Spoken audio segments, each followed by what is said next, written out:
So I put on some educational programming. He walked out the room, you know. He didn't even want to watch TV, you know. But that type of shit happens, you know. And I never experienced anything sexual, nothing sexual between the staff workers and clients going on, you know. You don't have to worry about that. They're keeping it on the up and up. They're pretty much not gonna lose their job. I don't know, maybe if you're like a millionaire and you go into like a mental health system, you might get touched by your doctor or something, but that shit is not happening to my broke ass.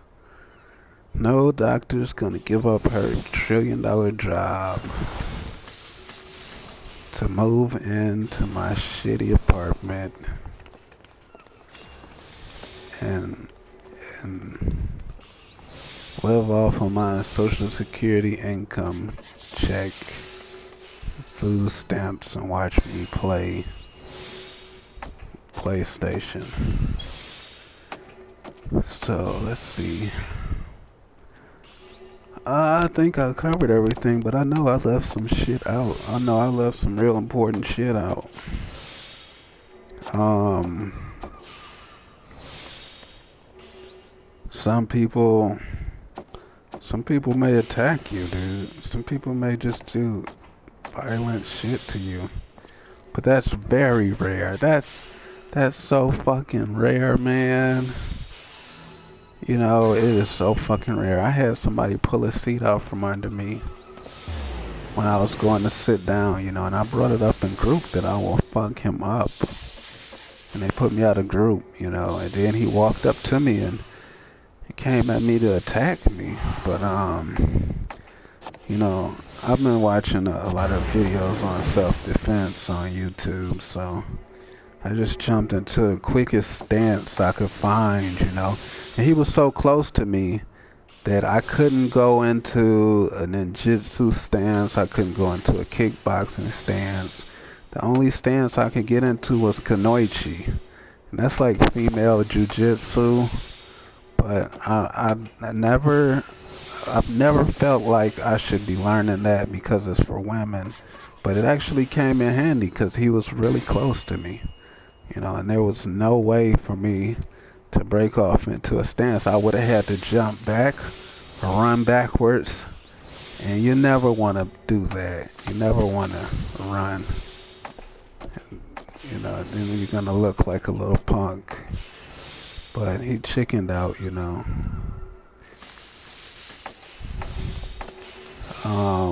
What else? You never really see the same person twice. I tell you that much. I've never seen the same person twice in a mental asylum. You will never, ever see the same person twice. I've heard a guy say,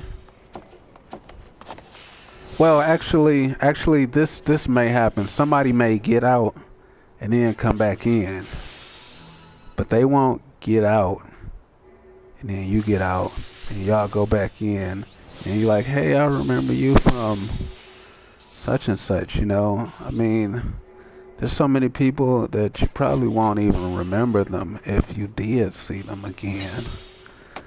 But, so that's like, that's never gonna happen. And I think that's about it. I think that's about it. It's all about enjoying your time there or having a good time while you're there. It's all about which one you go to. You know, because you could go to one that's really crappy, you know. Like some of them have cable television and you can watch new movies on demand and stuff. Like, and they have dish satellite, you know, and some of them just have regular TV. You just come in, watch regular TV. And it's pretty crappy when you know there's somewhere else out there.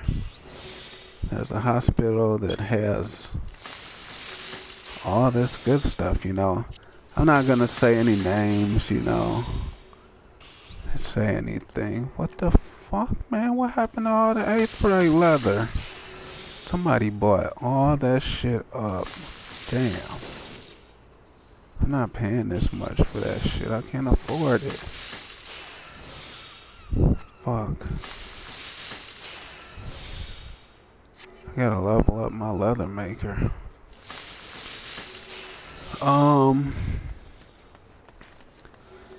So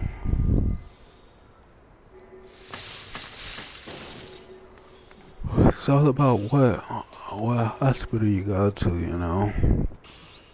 If you go to a certain one, they'll have buffet, nice food, fucking dish satellite on the TV. Fucking, you can get on the internet, go to a computer room. No, I don't want to say which ones, because I don't want to give, you know, because some of them I like, you know, and some of them I completely dislike, you know, and some of them, you know, I like just the workers, one person who works there and everybody else can kiss my ass, you know, and so stuff like that. So it all depends on where you go, you know. You don't have a choice in the matter. You can't just say, well, hey, I want to go to such and such, you know. But you can go to certain hospitals, triage areas will send you to different hospitals. And you can go to certain ones to go to different hospitals, but you don't have a choice in the matter, you know. But some of them have just one hospital that they send people to, you know. And that's it, you know. And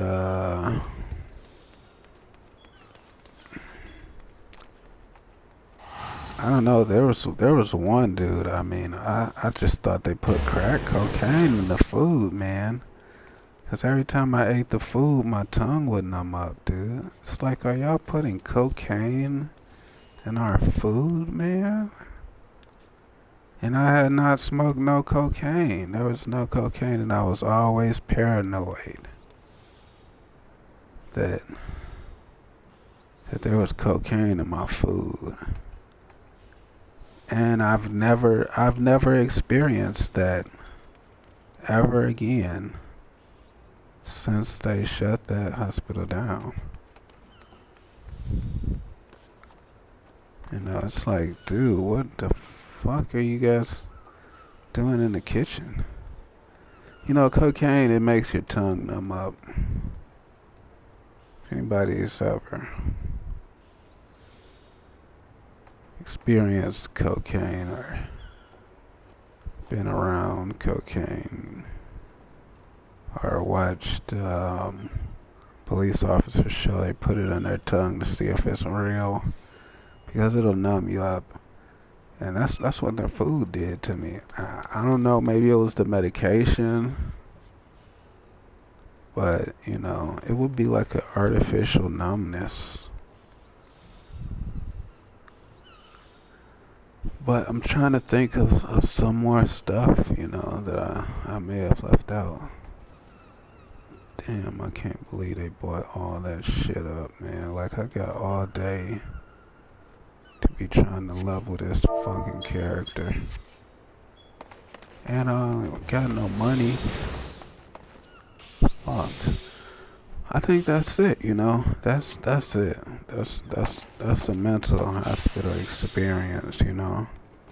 You can make friends, you know, and hang out with them when you get out, but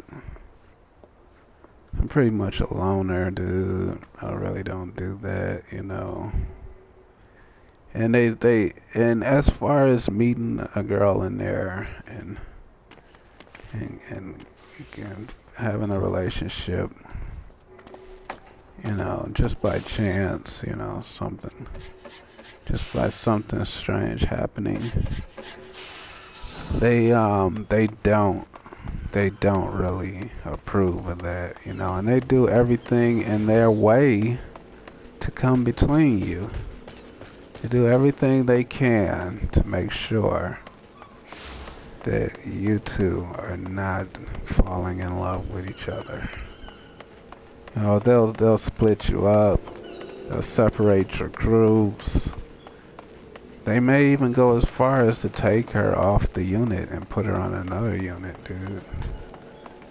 And there's a problem for girls, you know. If you're like a pretty girl, or I don't know, maybe ugly girls go through this too, you know. But all the guys will be all over her. Like as soon as she comes in the unit, they'll all be all over her, you know. And that might be kind of scary, especially if it's your first time in the mental ward.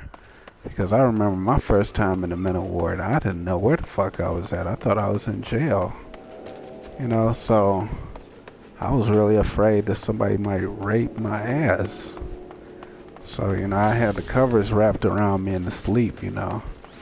So that way if anybody tries to take the cover off, rape my ass, I will wake up, you know, because I have the covers wrapped around me. And they couldn't get to my ass. They'd have to snatch the covers off first. You know, so your first time in the hospital is really scary, you know. But, you know, there's nothing to be afraid of. There's tons of security around, tons of cameras everywhere. If they don't have camera, they have guards watching down the hallway. You know, you're pretty much safe, you know. Nobody's ever stabbed anybody to death or did anything crazy like that. And I've been in and out of hospitals since I was 15, and this is like all day, all night, you know, 24 day, like a clock on the wall, you know, 24 hours. So, that ends this video about the mental health system, psychiatric wards. It's a pretty long video. I hope I can upload it.